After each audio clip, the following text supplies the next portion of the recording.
Okay then, uh, a quick update on the condition of this General Electric model L-641. Um, in the previous video, I believe it was, I had mentioned that I had to pull the switch assembly switch out and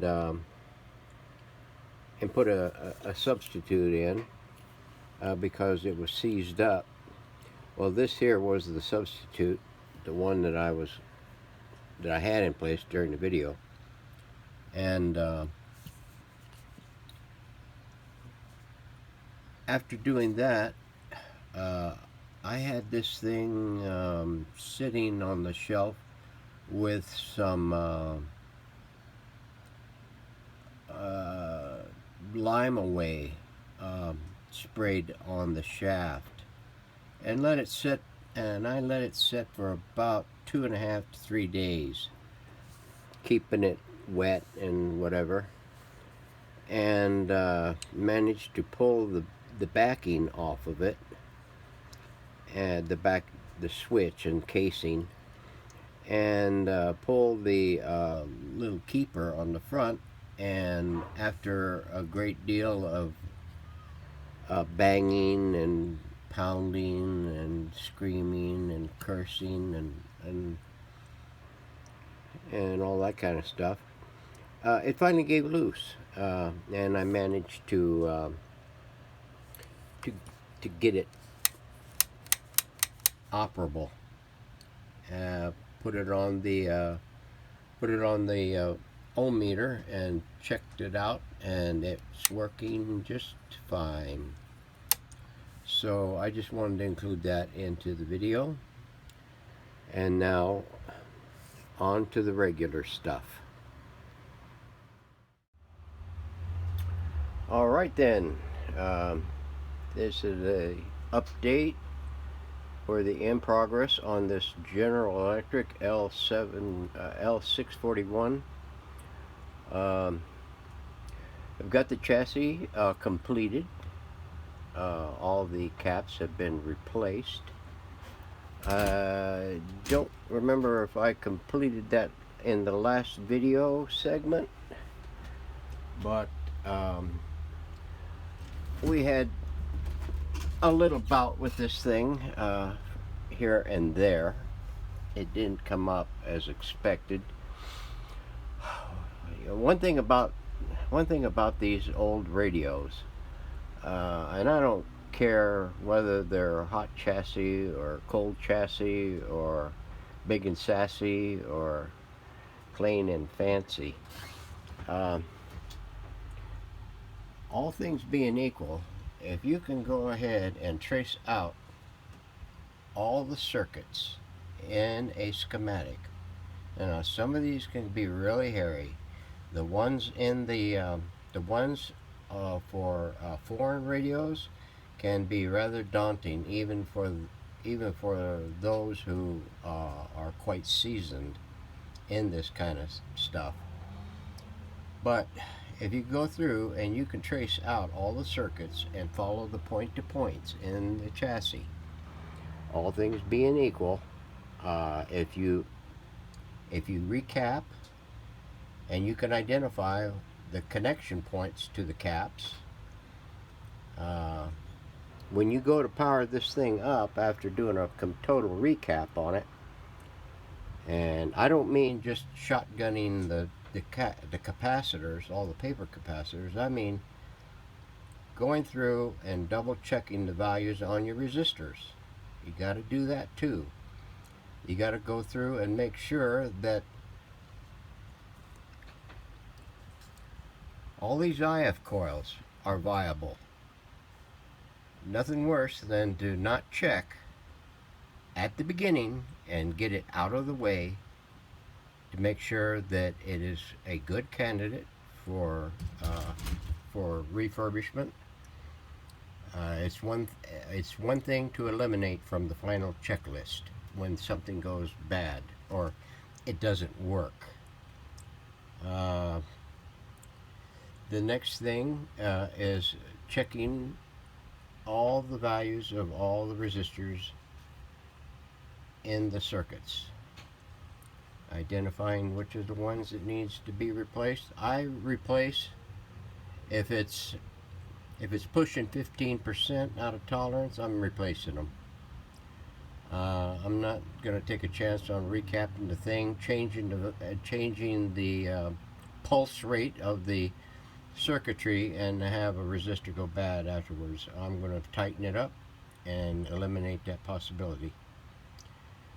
So when you go through and you check all your coils and make sure that they're good, and you check your antenna and make sure it's good, and you check your oscillator and make sure that it is good, and your antenna coils and make sure they're good, and your transformers, especially the power transformer and the audio transformer.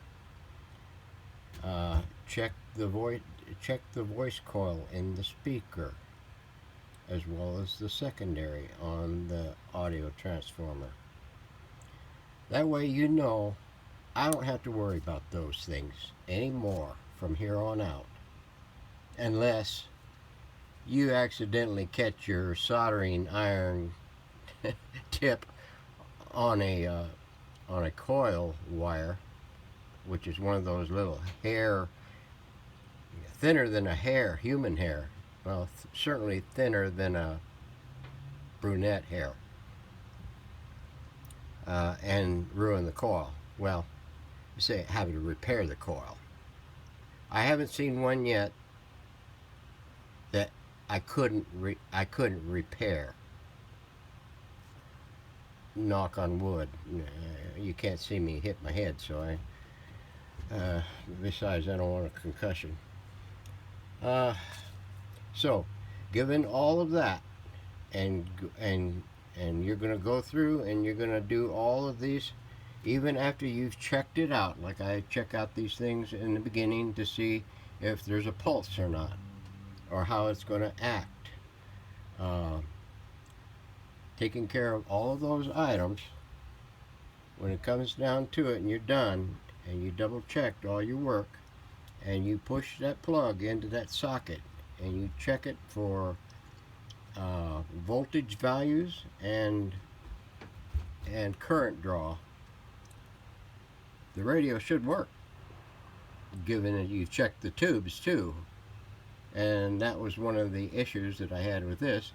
I went through and I checked all the tubes, and evidently I kind of blew it on one of the tubes. I think it was this case 7 right here.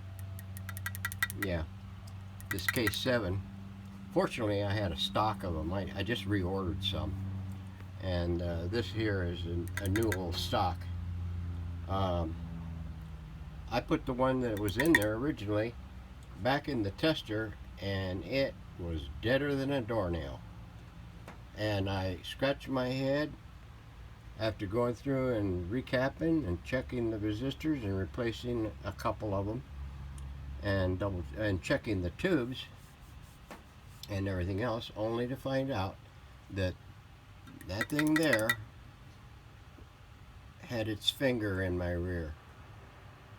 Replacing that, the radio came up and was working just fine.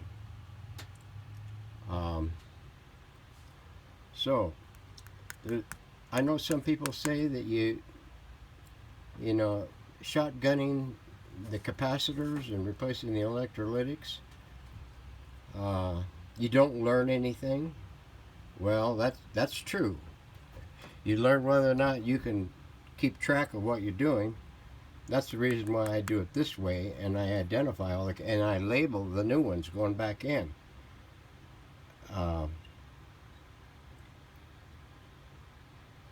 You, like I say, all things being equal, and you do all that, the radio should work, Mr. Spock. It should operate as designed. If it doesn't, then you can go in and do a search and destroy, giving the symptoms that it's displaying. recapping it one cap at a time and turning it over and plugging it in and checking it out and making sure that yeah, it'll take you a couple of months of Sundays to eventually get the task done, and it can get quite monotonous.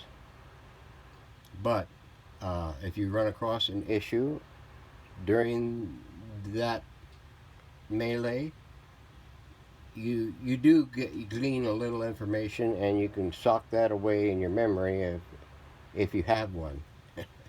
Mine, I take supplements so that I still keep my brain inside my skull.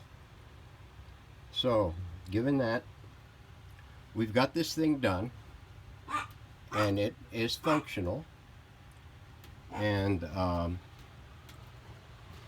got it all back together. We have it aligned and checked out.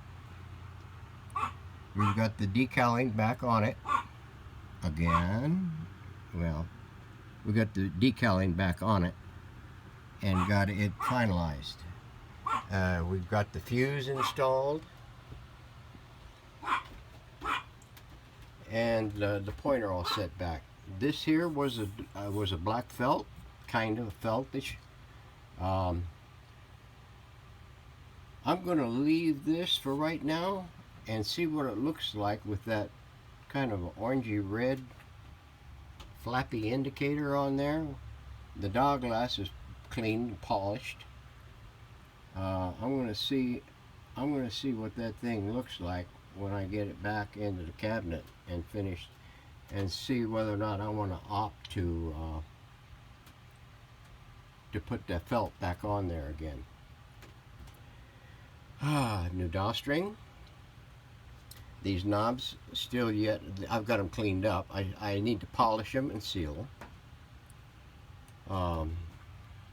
All the other stuff is cleared and done. That wasn't too bad of a deal. I decided to use some chrome paint on this, as well as these IF cans, to see how that turned out. I don't think it turned out too bad. It wasn't what I was kind of considering that it might turn out more chromy looking, but it does kind of give off a little bit of reflection, and I think that's from the clear coat.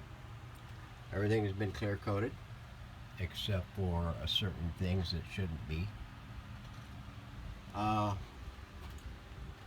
There's that. I don't know if I showed any of the underside of the chassis in the last segment, but there we are. There's the fusing. We had to add that in for the power connection, common in. What else we got here? That's just about it. We've got a resistor replaced here and one there. So so that one there is ready to slide back in. I've got the speaker baffle plate, mounting plate. I still got to get a cloth on it. I got to decide which cloth I want to use. The speaker is done. Got the dust cap on it and everything, and got it cleared up.